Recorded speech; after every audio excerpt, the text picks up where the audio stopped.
Tänane video on kõikidele alaselja valutajatele. Pane jalad puusade laiuselt, lase põlved vajuda natukene sisse ja nüüd suru sabakont vastu matti. Ja suru rahulikult, kuni jõuad sabakonti surumisega naba juurde. Surud nüüd naba juures naba vastas oleva selgroosa vastu matti. Ja liigud tagasi surudes sabakondi otsani ja surudes nabani ehk sabast nabani ja nabast sabani. Liigu rahulikult ja suru ja masseerid seda alaselga niiviisi ilusti vastu põrandat.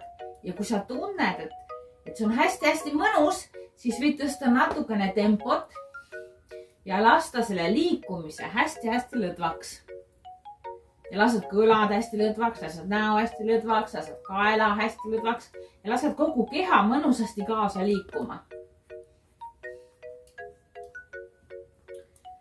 Ja nüüd tunne, kui hea alaselg suriseb.